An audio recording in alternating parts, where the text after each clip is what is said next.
Hola chicos, ¿cómo están? Vamos a tener nuestra clase en esta séptima semana. Prestemos mucha atención para dar muy bien la prueba de rapidez. ¿Sí? Empecemos. Muy bien chicos, y en esta semana vamos a tener el tema de evolución. Ya estamos en la séptima semana del cuarto bimestre, ¿sí? Hay que recordar que la palabra evolución, y la evolución nos explica un poquito del origen de las especies, ¿no?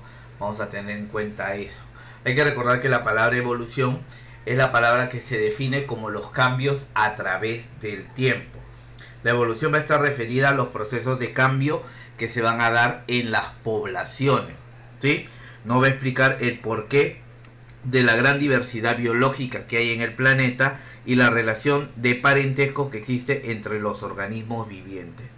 Además, la idea principal de las teorías de evolución es que las poblaciones pueden sufrir cambios biológicos a través de las generaciones. Por eso que su definición más exacta de evolución son cambios a través del tiempo, que recuerda que se dan en toda una población, en toda una especie.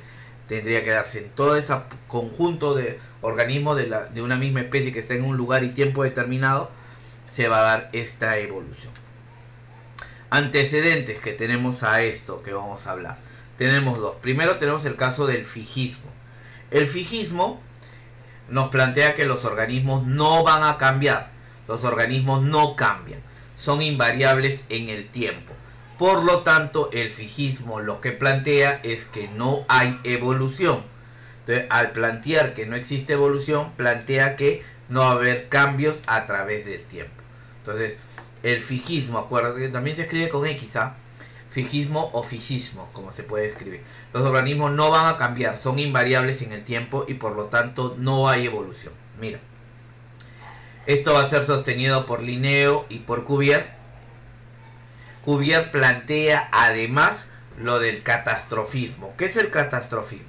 El catastrofismo plantea que la creación divina de las especies, o sea que las especies fueron hechas por una creación divina, y ante las desapariciones que causaron los cataclismos. O sea, sucede una extinción masiva, una desaparición masiva por un cataclismo. Se vuelve a iniciar la vida, otro cataclismo y así. Se va a dar de esa forma. Y hay una idea contraria al catastrofismo que es el uniformismo, ¿no? Que refuta el catastrofismo y él sostiene que las modificaciones de la superficie terrestre se han producido lentamente. ¿Quiénes defienden al uniformismo? El uniformismo es defendido sostenido por Hutton y Liel. ¿Sí? Muy bien. Ahora, lo contrario al fijismo es el evolucionismo. Los organismos van a cambiar y se adaptan al medio ambiente. En este caso sí vamos a tener cambios a través del tiempo. ¿Ves? Se dan los cambios a través del tiempo. Entonces quiere decir que ha habido evolución.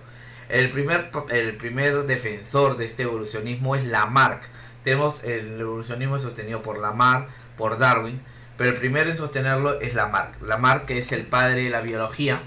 Recuerda que él plantea el uso del término biología en 1902. Entonces lo que vamos a revisar ahora, de aquí en adelante de la clase, son las teorías de la evolución.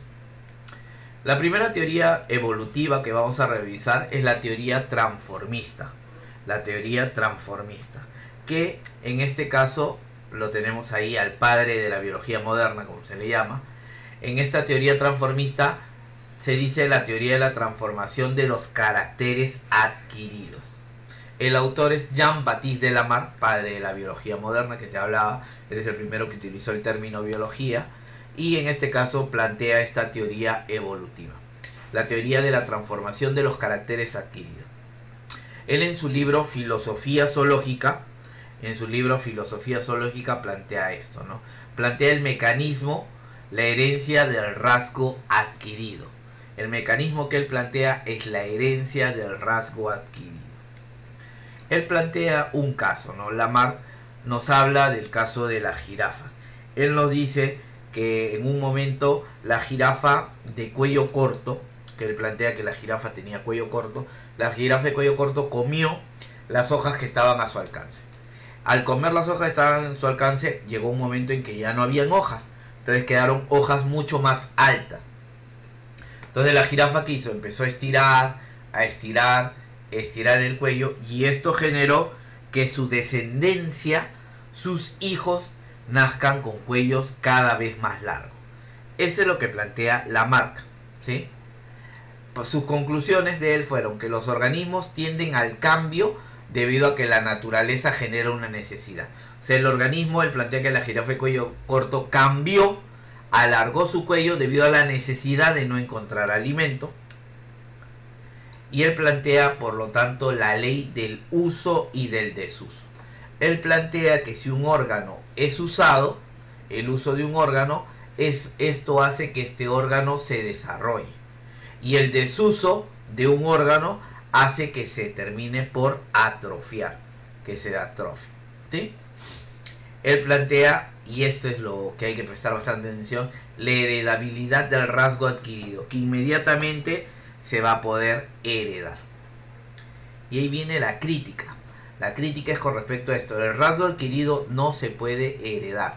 No se puede heredar de manera inmediata, algo así, ¿no? Entonces, recordemos, este es el caso de Lamarck, ¿no? Lamarck, en su libro, como te repetía, el libro Filosofía Zoológica, sugirió que los eventos en la vida de un organismo pueden permitirle cambios, o sea, de acuerdo a las condiciones de vida, ¿no? Los órganos que se usan se desarrollarán, y se desarrollarán más que los que no se usan. Por eso se llama la ley del uso y del desuso, ¿no? Y así desarrolló la teoría de la herencia de los caracteres adquiridos. Un ejemplo clásico es el que les mostré, el de la jirafa de cuello corto, que estira su cuello y por lo tanto genera descendencia con cuello largo, ¿no? Esta es la teoría de Lamarck, teoría transformista, ley del uso y del desuso, recuerda. Luego tenemos, dentro de las teorías evolutivas, la teoría de la selección natural, que en este caso la teoría de la selección natural, los autores, el principal autor es Darwin, pero gracias al apoyo de Wallace también se logra esto, ¿no? Más reconocido es Darwin. Ahí lo tienes a Darwin. Capaz yo lo conozco así, no sé si alguno de ustedes capaz lo conoce de esta forma, ¿no? Hay un videojuego que escoge científicos famosos. Bueno, Darwin tiene el poder de la evolución, ¿no? O sea, a su contrincante, aparte de llegar al golpe, como ves ahí, lo vuelve un simio, ¿no? Es un jueguito. Y ahí lo tienes a Wallace, por si acaso, para que lo conozcan. El libro en este caso que plantea todo esto es el libro El origen de las especies, que en realidad el nombre completo es El origen de las especies por medio de la selección natural, ¿no?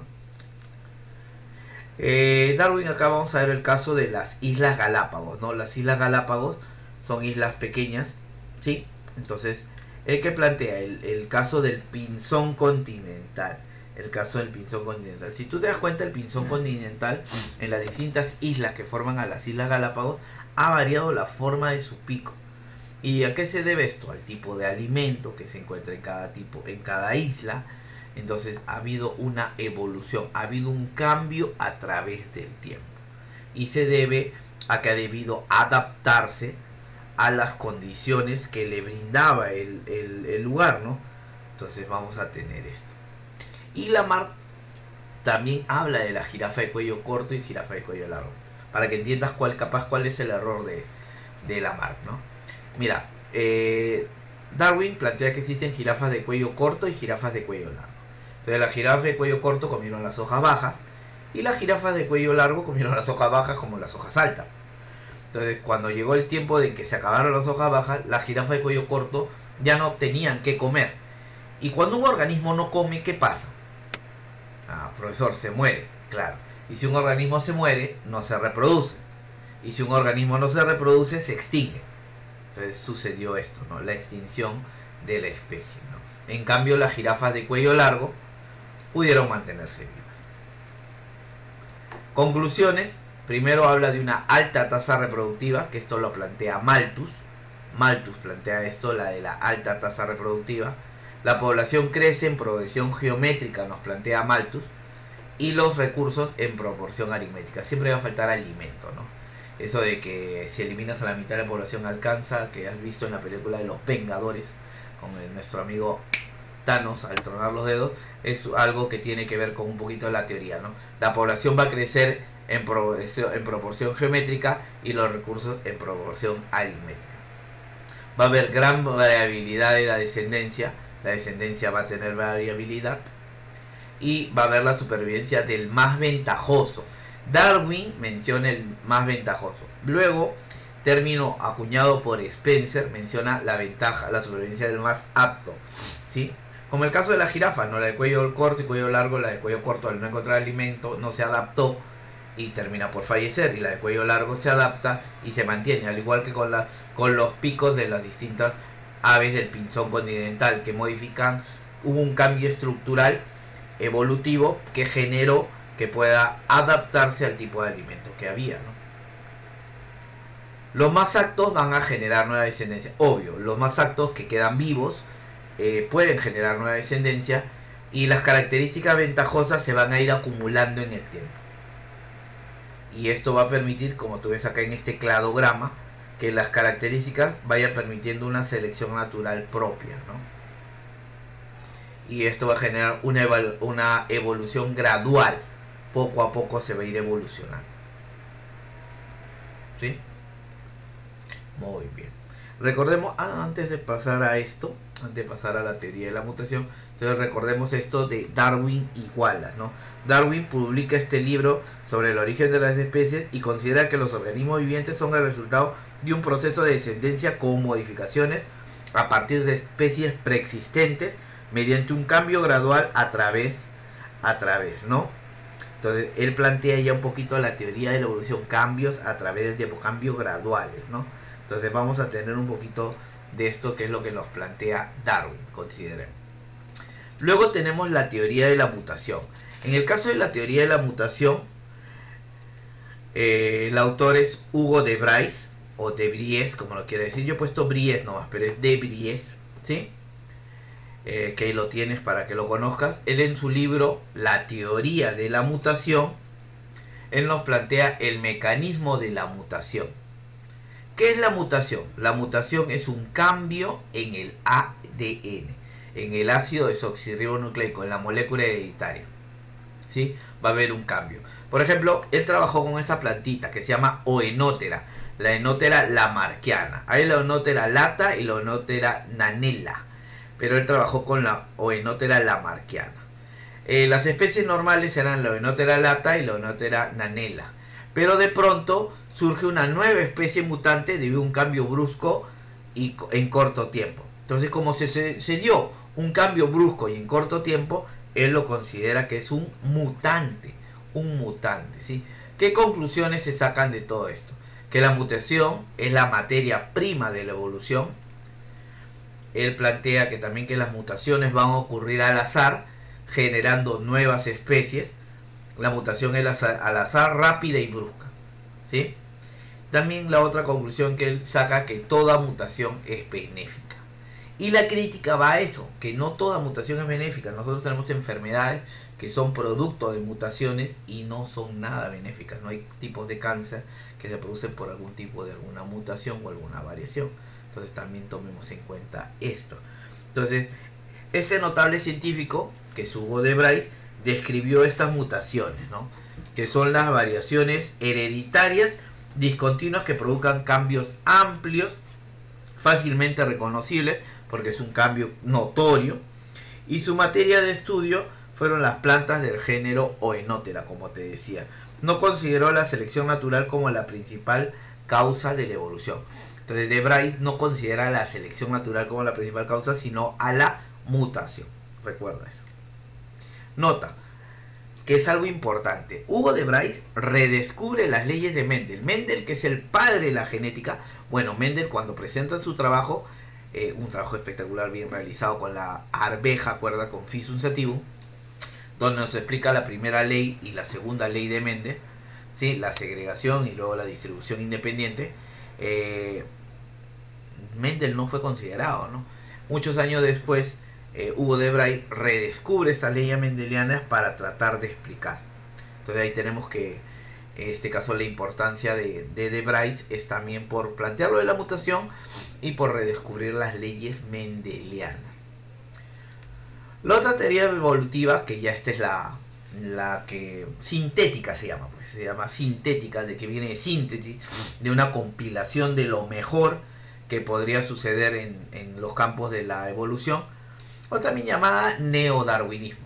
La teoría sintética coge lo mejor de las teorías anteriores, obviamente para hacer una síntesis, un consenso y explicar a qué se refiere la evolución. Ahí lo tienes a Don Sansky para que también lo conozcas. Él en su libro La genética y el origen de las especies nos va a hablar de esto, ¿no? De la genética de las poblaciones. La genética mendeliana, unida